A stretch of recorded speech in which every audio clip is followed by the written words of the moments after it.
They say you never see the fire coming until it's already burned your house down. I'm Gordon Foster, and I should have smelled the smoke months before my wife torched my Tesla in our driveway. But let me back up. 3 months ago, I thought I had it all figured out. Suburban New Jersey, 2 kids who still thought I was funny, and a tech company that was about to make me stupid rich. The only problem was my wife, Marissa, and her insufferable brother, Blake. Gordy, you need to understand that Blake is going through a difficult transition, Marissa said, stirring her organic kale smoothie with the intensity of someone mixing concrete. His influencer career's really taking off, and he needs our support. Blake Harrington wasn't technically her brother, he was her stepbrother from her mother's 3rd marriage. But he'd attached himself to our family like a particularly expensive parasite. At 41, he'd reinvented himself as an eco-warrior influencer, driving around in a souped-up electric SUV while lecturing people about their carbon footprints. Support? I looked up from my laptop where I was reviewing the final acquisition papers. I've already let him crash in our guest room for 2 months. What more support does he need? Well, Marissa exchanged a look with Blake, who was lounging on our couch like he paid the mortgage. He needs help with his car payments, just until his sponsorship deals come through. I set down my coffee. How much? $2,000 a month, Blake said, not even looking up from his phone. It's basically nothing for someone in your position, someone in my position, right? Blake had this way of making everything sound like I owed him something, just for existing in the same universe. He'd been doing it since Marissa and I got married 8 years ago, but it had gotten worse since he moved in. Blake, I'm not paying your car note, I said. You're a grown man. Gordy! Marissa's voice hit that particular frequency that made our dog hide under the kitchen table. He's family. He's a freeloader with a YouTube channel. Blake finally looked up, his perfectly groomed beard framing what I'd started thinking of as his disappointed influencer expression. You know, Gordy, some people understand that family comes before profit. But I guess that's the difference between someone who builds communities and someone who just builds companies to sell them. The thing about Blake was that he had this talent for making reasonable requests sound like moral imperatives, and saying no to him sound like a character flaw. It's probably what made him good at social media. He could make buying overpriced supplements sound like saving the planet. The difference, I said, closing my laptop, is that I actually pay for things instead of just talking about them. Dad's got a point, said Ellie, my 12-year-old, walking into the kitchen with her backpack. Uncle Blake, didn't you ask Mom for money for groceries yesterday? That's different, sweetheart, Blake said, switching to his talking to children voice. That was about contributing to the household. By asking other people to pay for it? Ellie had inherited my sarcasm and her mother's timing. It was a dangerous combination. Ellie, go get ready for school, Marissa snapped. Adults are talking. I watched my daughter's face fall and felt something twist in my chest. Actually, Ellie makes a good point. Blake, if you want to contribute to the household, maybe start by contributing to the household. You know what? Blake stood up, all 6'2" of organic cotton-wearing righteousness. I don't need this negativity in my space. Your space? The words came out harder than I'd intended. This is my house, that you don't pay rent for, to live in while you figure out how to monetize saving the world. Gordy, stop, Marissa said, but she was looking at Blake, not me. Blake, honey, just ignore him. He's been stressed about work. Honey. She called her stepbrother Honey, but she'd called me Gordon in front of the kids yesterday when I'd forgotten to pick up her dry cleaning. It's fine, Marissa, Blake said, grabbing his keys. Some people just don't understand what it means to support family. I'll be at the studio working on content that actually matters. He walked out, and the silence that followed felt like the moment after a loud bang when you're not sure if anyone got hit. That was unnecessary, Marissa said. What was unnecessary was him asking me to pay for his midlife crisis mobile. It's not a midlife crisis, Gordon. He's building a brand. He's trying to make a difference in the world by asking other people to pay for it. Not everyone can just sell companies for billions, Gordon. Some people have to work for their success. I stared at her. Work for their success? Marissa, he's been unemployed for 3 years. His idea of work is posting videos of himself drinking green juice. You don't understand his industry. His industry? His industry is asking people for money on the internet. You're being deliberately obtuse. Deliberately obtuse. That was new. Usually when we fought, Marissa stuck to classics like selfish or unsupportive. Deliberately obtuse suggested she'd been having conversations about my character flaws with someone who used bigger words than she usually did. Mom, Dad, can you not do this before school? Max, my 8-year-old, had appeared in the doorway wearing his backpack and the expression of a kid who'd heard this argument before. We're not fighting, buddy, I said. We're having a discussion about Uncle Blake. Uncle Blake isn't really our uncle, though, right? Max asked. Because he doesn't act like Uncle Jim. Uncle Jim was my brother, who sent the kids birthday cards and Christmas presents and had never once asked me to pay his bills. Uncle Jim also lived in Seattle and minded his own business. Blake is family, Max, Marissa said firmly, and family supports each other. Does that mean he's going to support us too? Max asked with the devastating logic of childhood. Go get in the car, Marissa said. Both of you. After the kids left, I sat in my kitchen drinking coffee that had gone cold and thinking about the acquisition papers in my laptop. 48 hours from now, I'd be worth more money than I'd ever imagined, and my wife was mad at me for not wanting to subsidize her stepbrother's Instagram lifestyle. My phone buzzed with a text from my best friend, Ash. Beer tonight? I have news about your house guest. Ash was an ex-cop who now worked private security. When Ash had news about someone, it was usually the kind of news that explained why that someone needed money so badly. I texted back, definitely, and bring whatever you found. The front door slammed as Marissa left with the kids. I was alone in my house that Blake had called his space, drinking cold coffee and wondering when my perfect life had started feeling like someone else's bad dream. That's when I heard Blake's car pull back into the driveway. Blake came back through the front door like he was walking into his own house, which I guess from his perspective, he was. He'd been living here rent-free for 2 months, eating our food, using our utilities, and treating me like I was the inconvenient roommate. Forget something? I asked. I wanted to clear the air, he said, settling back onto the couch. I know we got off on the wrong foot this morning. The wrong foot was you asking me to pay your car note. Look, Gordy, I get it. You're a businessman. Everything's transactional for you. But family isn't a transaction. There it was again. The implication that not wanting to pay his bills made me somehow deficient as a human being. Blake had perfected this move. He'd make unreasonable requests sound reasonable, and reasonable responses sound selfish. You're right, I said. Family isn't transactional.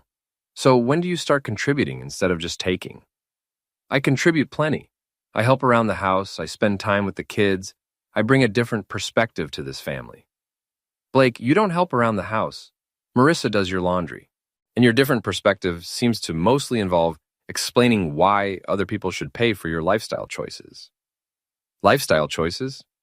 His voice took on that wounded tone that meant I was about to get a lecture. Gordy, I'm trying to build something meaningful.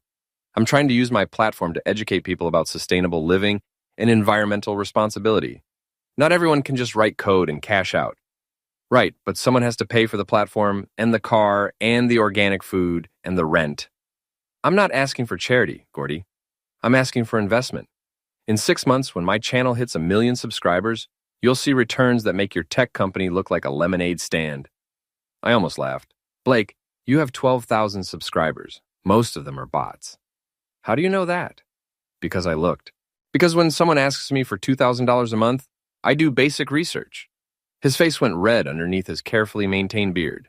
You investigated me? I Googled you. It took 30 seconds. Your engagement rates are terrible, your sponsors are pyramid schemes, and your most popular video has 43 views. Those metrics don't tell the whole story. They tell the story of why you need me to pay your car note. Blake stood up, and for a second I thought he might actually leave. Instead, he started pacing around my living room like a caged animal. You know what your problem is, Gordy? You think success can only look one way. You think if someone isn't making money the way you make money, they're not making real money. I think if someone isn't making money at all, they're not making money. I am building something bigger than money, with other people's money. You're impossible. He stopped pacing and looked at me with what I was pretty sure was supposed to be disappointment. Marissa warned me you might react this way. Marissa warned you? She said you've been different lately, more closed off, less generous with family. Something cold settled in my stomach. When did she say that? We talk, Gordy. She's my sister. She worries about you, about how the stress of selling your company is affecting your relationships. My relationships are fine. Are they? When's the last time you and Marissa went out together? When's the last time you took a real interest in her work or her dreams? Her dreams. She has ambitions too, you know. Goals that go beyond just being someone's wife and someone's mother. I know that. Do you? Because From where I'm sitting, it looks like you've been so focused on your exit strategy that you've forgotten you have a family. My family is the reason I built the company in the first place. No, Gordy, your ego is the reason you built the company. Your family is just how you justify it. I stood up. I think this conversation is over. Is it? Because it seems like we haven't really talked about anything yet. We haven't talked about why you're so threatened by me being here. We haven't talked about why the idea of helping family makes you so angry. I'm not threatened by you, Blake. I'm tired of you. Tired of me, or tired of being reminded that there are people in this world who care about more than just making money? I'm tired of people who care so much about saving the world that they can't pay their own bills. There it is. Blake smiled like he'd won something. The real Gordy Foster. Everything comes down to money with you, doesn't it? Everything comes down to reality. And the reality is that you're 41 years old, living in my house, eating my food, and asking me to pay for your car while you lecture me about values. And the reality is that you're about to be worth more money than you can spend in a lifetime. And you can't spare $2,000 to help family pursue their dreams. Their dreams of what? Professional freeloading? You know what? Blake pulled out his phone. I'm going to call Marissa. She needs to know how you really feel about her family. Go ahead. Call her. He dialed, and I heard it ring through the speaker. Blake, what's wrong? Marissa's voice concerned. Nothing's wrong, but I think you should know how Gordy really feels about me being here. What do you mean? He just called me a professional freeloader. There was a pause. Gordon, I'm here. Is that what you said? Among other things. Gordon, Blake is family. He's going through a difficult time, and we have the resources to help. Why are you being so cruel? Cruel, not unreasonable, not frustrated, not tired of being taken advantage of. Cruel. Marissa, I'm not being cruel. I'm being realistic. Blake is a grown man who needs to figure out his own life instead of asking us to subsidize it. Subsidize it? Gordon, he's trying to build something meaningful with our money. Our money? Since when is it our money? Last week, it was your money when I wanted to redo the kitchen. I felt something shift in the room. Blake was watching this conversation like it was entertainment, and I realized this wasn't about car payments. This was about something bigger. The kitchen is different. How is it different? Because you're my wife, and Blake is my brother. Blake is your stepbrother who you barely spoke to until he needed a place to live. That's not true. When's the last time you talked to Blake before he moved in here? Silence. Marissa, that's not the point, Gordon. The point is that he's here now. He's family now. And you're being selfish. I'm being selfish by not wanting to pay a stranger's bills? He's not a stranger. He might as well be. Blake took the phone. Marissa, maybe I should just go. I don't want to cause problems in your marriage. Oh, her voice was firm. Don't go anywhere. Gordon needs to figure out what's more important, money or family. The line went dead. Blake handed me the phone with a smile that didn't reach his eyes. Looks like you have some thinking to do. That night, I sat in my home office staring at the acquisition papers and wondering how helping my family had become synonymous with paying Blake's bills. Through the window, I could see his electric SUV in my driveway, plugged into my garage outlet, charging on my electricity. My phone buzzed with a text from Ash. Meet me at Murphy's. You're going to want to hear this. Murphy's Bar was the kind of place where cops and ex-cops went to drink beer and complain about the world. Ash had claimed the back corner booth, and he'd already ordered me a beer by the time I arrived. You look like heck, he said. I feel like heck. What did you find? Ash slid a manila folder across the table. Your house guest has been busy. I opened the folder. Inside were printouts of social media posts, bank records, and what looked like court documents. The first page was a screenshot of Blake's Instagram account. Not the one I'd seen, but a different one with a different name. Blake Harrington is his real name, Ash said. But he's also been Blake Morrison, Blake Henderson, and Blake Harris, depending on which family he's scamming at the time. Scamming? Look at page 3. Page 3 was a restraining order filed by a woman named Jennifer Morrison in California. Blake Morrison, same photo, same beard, had been living with Jennifer and her 2 kids for 8 months, claiming to be building an online fitness business.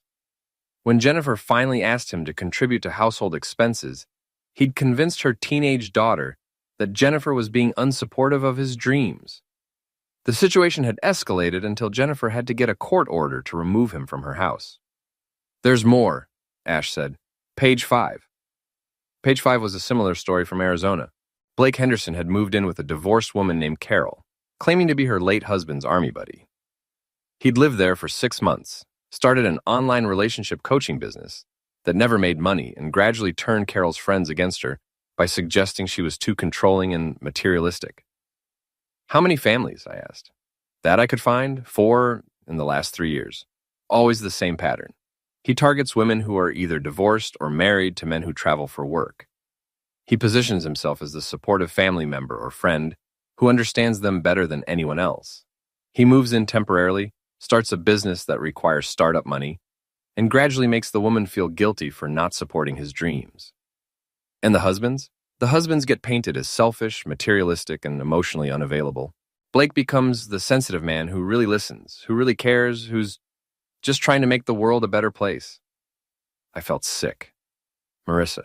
Yeah, look at page 7. Page 7 was a series of screenshots from a private Facebook group called Supporting Dreams, Not Schemes. It was apparently a group where Blake's previous victims shared their experiences. The most recent post was from someone named Carol in Arizona. He's moved on to New Jersey, same pattern. Eco-warrior influencer, needs help with car payments, turns the family against whoever controls the money. The wife always defends him until it's too late. I tried to warn her, but she blocked me. Carol tried to warn Marissa 2 weeks ago. Marissa not only blocked her, she screenshotted Carol's message and sent it to Blake. They laughed about it together. How do you know that?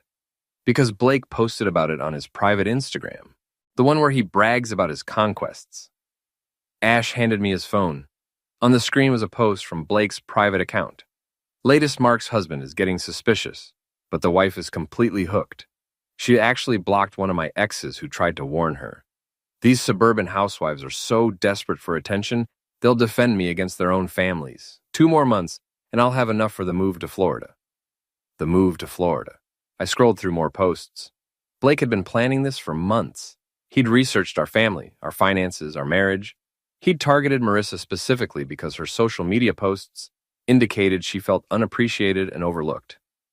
There's more, Ash said. Keep scrolling.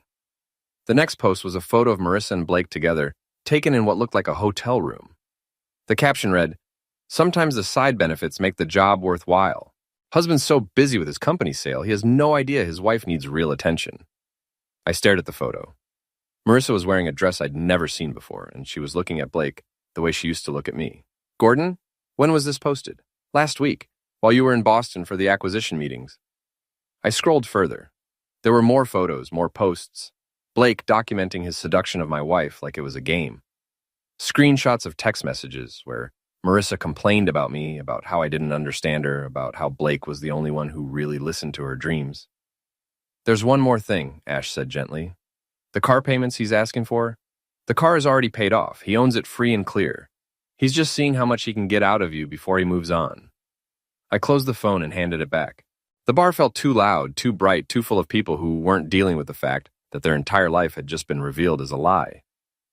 What do I do? What do you want to do? I want to end him. That's the wrong answer. I want to throw him out of my house and tell Marissa everything. Better, but he's prepared for that. Look at the pattern. Every time someone tries to expose him, he convinces the woman that it's just jealousy or manipulation. He's already positioned you as the bad guy. If you confront him directly, Marissa will just see it as proof that you're trying to control her. So what do? You let him hang himself. He's getting cocky, making mistakes. That private Instagram account is going to be his downfall, but only if we're smart about it. How? We give him exactly what he wants. We make him think he's winning, and we document everything. I thought about the acquisition papers on my desk, about the life I'd built, about my kids who still thought I was funny, and my wife who was apparently sleeping with a professional con artist. How long do I have to pretend everything's normal? Not long. He's already planning his exit strategy. The Florida move, remember? He's just trying to maximize his take before he disappears. And Marissa? Ash was quiet for a long moment. That's the hard part, Gordon. She's not just a victim here. She made choices, too. I finished my beer and thought about going home to my house where my wife's lover was sleeping in my guest room, charging his car with my electricity, and planning his next move with my money. There's something else, I said. The way she's been talking to me lately. The words she's using, deliberately obtuse, emotionally unavailable, those aren't her words. No, they're not. He's coaching her, teaching her to see a relationship through his lens. It's part of the process. The process? Breaking down her loyalty to you so she'll be ready to leave when he is. Gordon, I don't think he's planning to disappear alone. I stared at the empty beer bottle in my hands and realized that my perfect life hadn't just caught fire. It had been deliberately set ablaze by someone who made a living burning down families. The question now is whether I was going to stand there and watch it burn, or if I was going to fight fire with fire. I came home to find Blake in my kitchen, making himself a protein smoothie with ingredients he'd asked Marissa to buy. He looked up when I walked in, and I saw something in his expression that hadn't been there before. A kind of smug satisfaction, like he knew something I didn't. Except now I knew something he didn't know I knew. "How was your evening?" he asked. "Fine, just had a beer with Ash. Ash doesn't like me very much. Ash doesn't know you very much. Sometimes that's all it takes. Some people make judgments quickly." Blake poured his smoothie into a glass that had been a wedding gift from my grandmother. "Marissa and I were talking while you were out." "About what?" "About family dynamics, about how stress can make people act in ways that aren't really them." He took a sip of his smoothie. "She's worried about you, Gordy." "Worried how?" "She thinks the pressure of selling your company is making you paranoid, less trusting. She's concerned that you're starting to see enemies where there are just people who care about you." I opened the refrigerator and grabbed a beer, mainly to give myself something to do with my hands besides strangle him. "Marissa said that?" "She's perceptive. She notices things. Like how you've been distant lately, how you question everything, how you seem to assume the worst about people's motivations. Maybe I'm just getting better at reading people. Or maybe success is making you cynical. It happens, Gordy. When you have something valuable, you start to think everyone wants to take it from you. Don't they?" Blake laughed, but it wasn't a friendly sound. "See, that's exactly what Marissa means. You're so focused on protecting what you have that you can't see when people genuinely care about you. People like you. People like me. I know it's hard to believe, but I actually want what's best for this family.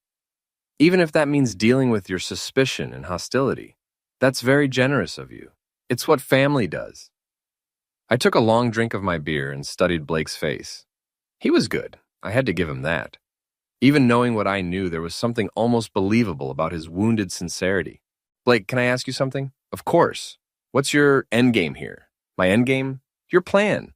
What do you see happening in 6 months, a year from now?" "I see my business taking off. I see myself in a position to pay back everyone who supported me when I needed it most. I see this family being stronger because we stuck together through a difficult time. And if your business doesn't take off, it will. But if it doesn't..." Blake set down his smoothie and looked at me with what I was starting to recognize as his disappointed mentor expression. "Gordy, that kind of negative thinking is exactly what holds people back. You're so focused on failure that you can't imagine success. I'm focused on reality. Your reality. But there are other realities. Other ways of seeing the world." "Like what?" "Like seeing abundance instead of scarcity. Like seeing opportunity instead of threat. Like seeing family instead of freeloaders." "Those are nice words, Blake, but words don't pay bills." "No, but they create the mindset that attracts abundance. They create the energy that draws success." "Energy? You wouldn't understand. You're too locked into linear thinking." I almost smiled. This was the moment where Blake always pivoted. When practical questions got too uncomfortable, he'd retreat into mystical nonsense about energy and abundance and mindset. "Try me." "Gordy, some people are givers and some people are takers. Givers understand that what you put out into the universe comes back to you multiplied. Takers are so focused on hoarding what they have that they miss opportunities to create real wealth. Which one am I? Right now, you're acting like a taker. But I think deep down, you're a giver. That's why you built a successful company. That's why you have a beautiful family. You just need to remember how to trust that giving nature. And giving you $2,000 a month would help me remember? It would be a start." I finished my beer and set the bottle on the counter. "Blake, I'm curious about something else." "What's that?" "How many families have you lived with?" Something flickered across his face, but he recovered quickly. "What do you mean?" "I mean, how many families have you stayed with while you were building your business?" "This is the first time I've needed this kind of support." "Really?" "Really. Why? Just wondering, it seems like you have the process down pretty well. The way you position yourself, the way you frame the conversation, it's almost like you've done this before. Done what? Moved in with a family, identified the decision maker, found ways to make reasonable requests sound unreasonable when they're refused. Blake's eyes hardened, but his voice stayed calm. I think you're overthinking this, Gordy. Maybe, or maybe I'm finally thinking clearly. What's that supposed to mean? It means I know who you are, Blake. I know what you've been doing, and I know what you're planning to do. For a moment, his mask slipped completely. I saw calculation, anger, and something that might have been fear. Then the wounded family member was back. I don't know what you think you know, but I know about Jennifer Morrison in California. I know about Carol in Arizona. I know about the restraining orders and the pattern and the private Instagram account where you brag about your conquests. Blake went very still. I think you've been drinking more than just one beer. I know about the photos, Blake. The ones of you and Marissa. What photos? The ones you posted to document your progress with your latest mark. Blake stared at me for a long moment. When he spoke again, his voice was different, colder, more direct. What do you want? I want you out of my house. That's not going to happen. Why not? Because Marissa doesn't want me to leave. And Marissa gets a say in who lives in her house. Her house? Her house, her decision, her life.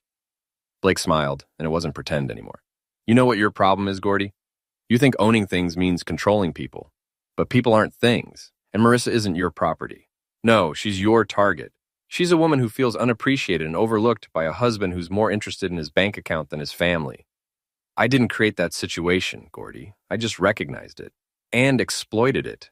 I gave her what she needed, attention, appreciation, someone who listens to her dreams instead of just dismissing them, someone who sleeps with her while living in her husband's house, someone who makes her feel alive again. We stared at each other across my kitchen, and I realized we'd moved past pretense into something more honest and more dangerous. Get out. I said, no. Get out of my house. Make me. I took a step toward him, and Blake pulled out his phone. Go ahead, he said. Put your hands on me. Give me a reason to call the police and tell them you attacked me. Give Marissa a reason to choose sides. I stopped moving. That's what I thought, Blake said. You're not stupid, Gordy. You know that if this becomes a direct confrontation, you lose. Marissa's already half convinced that you're the problem here. One act of violence, and she'll be completely convinced. So what happens now? Now you decide what's more important, your pride or your family. You can keep fighting me and lose everything, or you can accept reality and try to salvage what you can. What reality? The reality that your wife is happier with me than she's been with you in years. The reality that your marriage was broken long before I got here. The reality that sometimes the best thing you can do for people you love is let them go. I looked at Blake standing in my kitchen, drinking a smoothie made with ingredients bought with my money, wearing clothes washed in my machine, planning a future that involved destroying my family. You're right about one thing, I said. What's that? Sometimes the best thing you can do is let people go. I walked out of the kitchen, leaving Blake with his smoothie and his smug satisfaction. But I wasn't walking away from the fight. I was walking toward it. The next morning, I woke up to the sound of Marissa and Blake talking in hushed voices in the kitchen. I lay in bed for a few minutes, listening to the murmur of their conversation, and realized I was eavesdropping on my own life. When I came downstairs, they stopped talking abruptly. Marissa was making coffee and Blake was reading something on his phone. The silence felt heavy with things that weren't being said. Morning, I said. Morning, Marissa replied without looking at me. Blake didn't respond at all. Ellie and Max came down for breakfast, and the tension in the room was thick enough that even they noticed it. Max kept looking between the adults like he was trying to solve a puzzle, and Ellie had that wary expression she got when she sensed adult drama brewing. Dad, can you drive us to school today? Ellie asked. Of course. Actually, Marissa said, Blake offered to take them. He's going that direction anyway. I'm happy to take my own kids to school. It's not about that, Gordon. Blake was just being helpful. I don't need Blake to be helpful. I need Blake to find somewhere else to live. Gordon, what? We can't even have a normal conversation anymore because he's always here, always listening, always inserting himself into every family decision. He's not inserting himself. He's part of this family. No, he's not. Blake looked up from his phone. Maybe I should give you two some privacy. Don't. Marissa said quickly. You have every right to be here. Actually, he doesn't, I said. He has no legal right to be here at all. Legal right? Marissa's voice went up an octave. Since when do we talk about legal rights with family? Since family started acting like strangers. The only one acting like a stranger is you. Ellie cleared her throat. Can we not do this right now? I looked at my daughter, who was 12 years old and already tired of adult drama, and felt something break inside my chest. You're right, sweetheart. I'm sorry. I grabbed my keys. Come on, I'll drive you both to school. Gordon, Blake already said he'd... Marissa, I'm taking my kids to school. In the car, Max asked, Dad, why don't you like Uncle Blake? I looked at him in the rearview mirror. It's complicated, buddy. Is it because he doesn't pay rent? Max, Ellie said, don't. What? I heard Mom and Dad talking about it. Uncle Blake lives in our house, but he doesn't pay for anything. It's not about money, I said, though it partly was. Then what's it about? How do you explain to an 8-year-old that a professional con artist has moved into your house and is systematically destroying your family? How do you tell him that his mother's having an affair with a man who's done this to other families before? It's about respect, I said finally. When someone lets you live in their house, you should respect their rules and their family. But Uncle Blake does respect us, Max said. He listens to my stories about school and he helped me with my science project. He did? Yeah, and he told Mom she should follow her dreams of starting her own business. What business? Her social media thing. Uncle Blake says she's really good at it and she could make lots of money if she had someone who believed in her. I felt cold. When did he say that? I don't know. They talk about it a lot. Ellie was quiet until we pulled up to the school. Then she leaned forward and said, Dad, are you and Mom going to get divorced? Why would you ask that? Because you fight all the time now, and Mom spends more time talking to Uncle Blake than she does to you. Your mom and I are going through a difficult time, but we're working on it. Are you really? I looked at my daughter, who had her mother's eyes and my stubborn streak, and realized I couldn't lie to her. I'm trying to work on it, sweetheart. But Mom's not. Mom's confused right now. About what? About what she wants. Ellie nodded like that made sense to her. Dad? I don't think Uncle Blake is really our uncle. Why not? Because real uncles don't make dads look sad all the time. After I dropped the kids off, I sat in the school parking lot and called my lawyer. Michael, it's Gordon Foster. I need to ask you something, and I need you to be completely honest with me. Okay. If I wanted to remove someone from my house, someone who's been living there, but isn't on the lease, doesn't pay rent, and isn't legally entitled to be there, what would that process look like? Are we talking about a tenant situation or a family situation? Family, but not really family. Gordon, what's going on? I told him. Not everything, but enough. About Blake, about the pattern, about the fact that he was essentially a stranger who'd been living in our house for 2 months and was now refusing to leave. The problem, Michael said, is that he's been there long enough to establish residency. Even without paying rent, even without a lease, if he's been receiving mail there and can demonstrate that it's been his primary residence, you can't just throw him out. So what can I do? You'd have to go through a formal eviction process. But Gordon, if your wife is opposed to that, it gets complicated. She has equal say in who lives in the marital home. What if she's not thinking clearly? What do you mean? What if she's being manipulated? That's hard to prove, and even harder to use as grounds for overriding her wishes about the household. So I'm stuck. Not necessarily. There are other approaches. But Gordon, I have to ask, are you sure you want to save this marriage? What do you mean? I mean, if your wife is having an affair with someone who's living in your house, and she's choosing to defend him over you, maybe the question isn't how to get him out. Maybe the question is how to protect yourself and your kids from what's coming next. I sat in my car in the school parking lot watching other parents drop off their kids for what was probably just another normal day in their normal lives, and realized that my normal life was over. The question now is, what came next? When I got home, Blake's car was gone, but Marissa was waiting for me in the living room. She was dressed up, more dressed up than she'd been for me in months. We need to talk, she said. About what? About your behavior, about the way you've been treating Blake, about what's really going on here. What's really going on here is that a con artist has moved into our house and is destroying our family. A con artist? Gordon, listen to yourself. You sound paranoid. Do I, or do I sound like someone who's finally paying attention? Blake told me about your conversation last night, about the accusations you made. They weren't accusations, they were facts. Facts? You mean the lies you made up because you can't handle someone else being part of this family? I stared at my wife, who was defending a man she'd known for 2 months against a husband she'd known for 10 years, and realized that Blake was right about one thing. Sometimes the best thing you can do for people you love is let them go. But first, you make sure they understand exactly what they're choosing. Marissa, I want to show you something. I opened my laptop and pulled up the folder Ash had given me. Marissa sat beside me on the couch, close enough that I could smell her perfume, a new perfume I didn't recognize. What is this? She asked. This is who Blake really is. I showed her everything. The court documents, the restraining orders, the pattern of families he'd targeted and destroyed. I showed her the private Instagram account, the posts where he bragged about manipulating her, the photos he'd taken of her without her knowledge. Marissa went very quiet as she read. I watched her face change as she processed what she was seeing, confusion, then disbelief, then something that might have been recognition.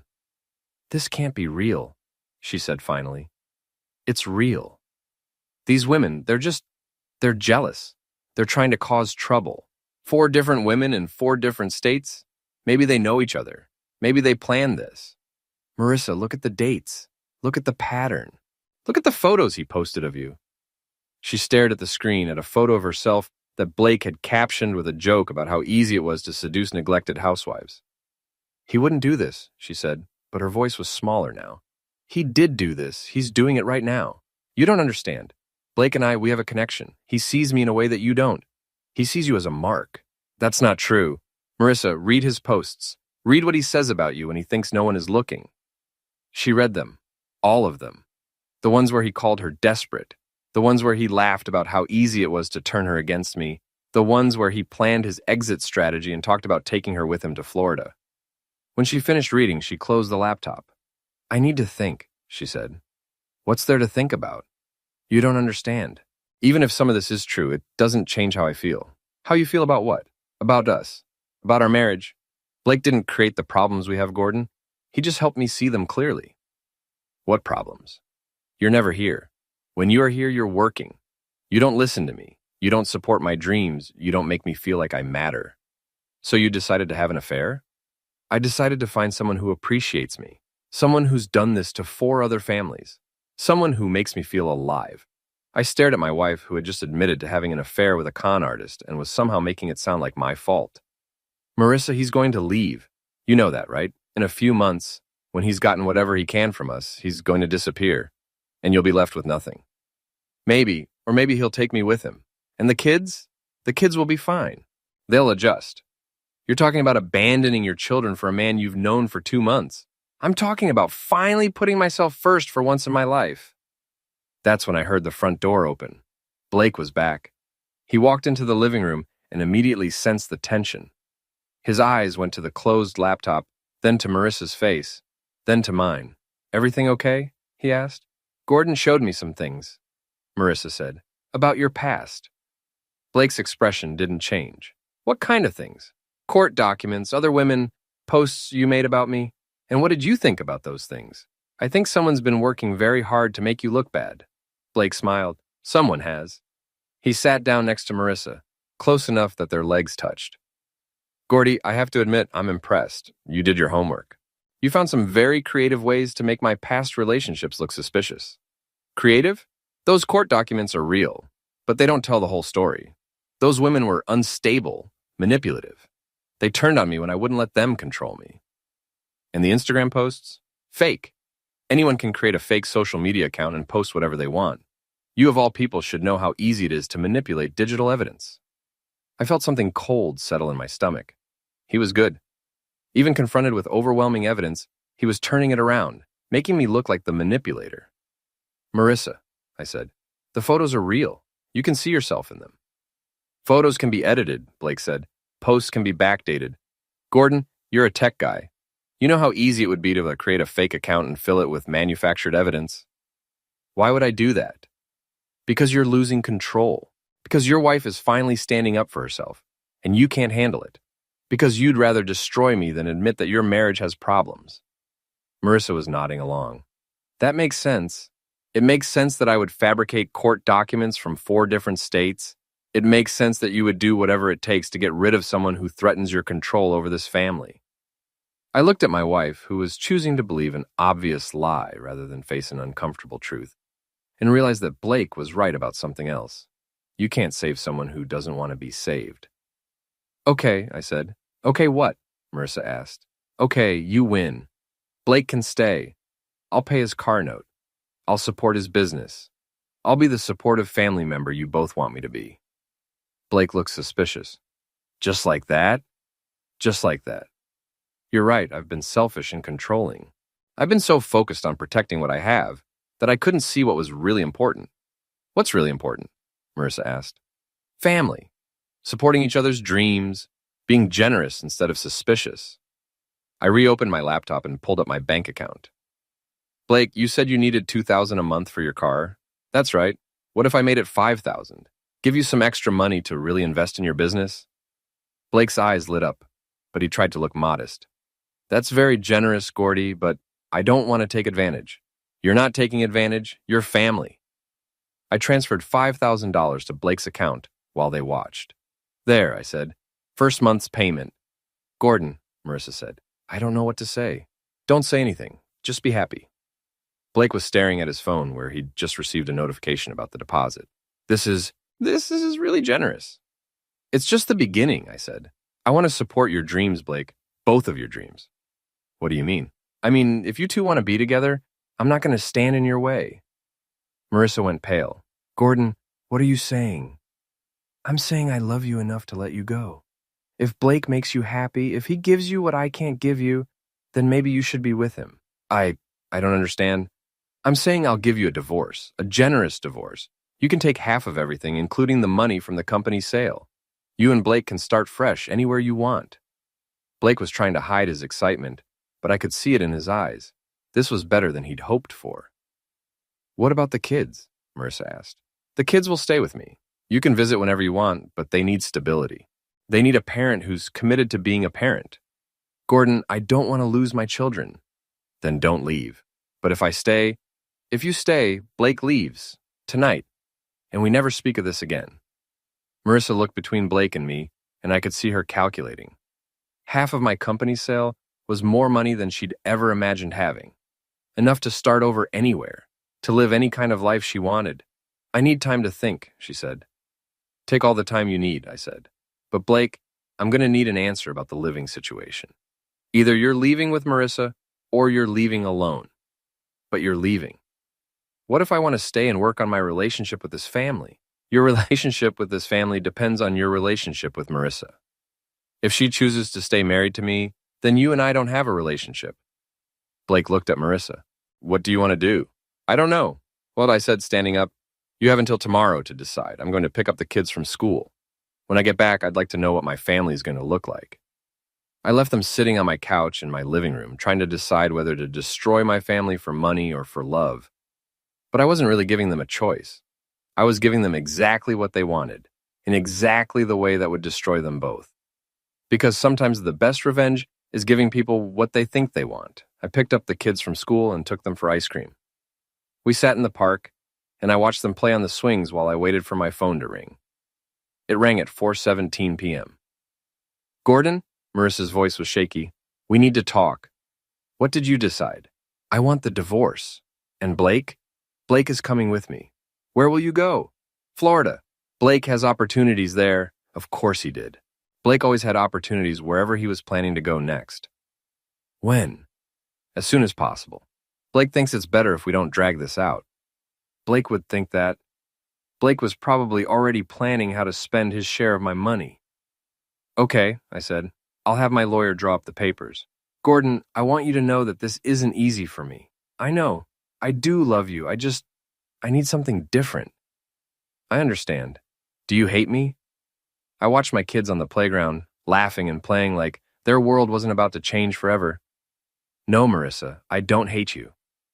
Thank you for being so understanding about this. Thank you for being honest about what you want. After I hung up, I called Ash. How did it go? He asked. Exactly like we planned. They took the bait. Both of them? Both of them. Blake thinks he's about to be rich, and Marissa thinks she's about to be free. And they have no idea what's coming. None at all. The thing about con artists is that they're so focused on running their own scam, they never see the bigger game being played around them. Blake thought he was seducing my wife and stealing my money. Marissa thought she was choosing love over security, but I'd been planning this for weeks, ever since Ash first showed me who Blake really was. The $5,000 I'd transferred to Blake's account, it came from an account that would be frozen for fraud investigation within 24 hours.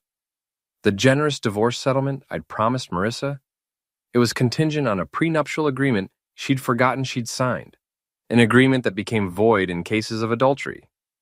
The company's sale that was supposed to make us rich, it had closed yesterday, but the money was already protected in trusts and offshore accounts that Marissa would never be able to touch. Blake and Marissa thought they were running away together with half of my fortune. Instead, they were running away together with nothing but each other. And based on Blake's pattern, that wouldn't last long. I took the kids home and made them dinner. While they did homework, I sat in my kitchen and waited. At 8:30 p.m., my phone started ringing.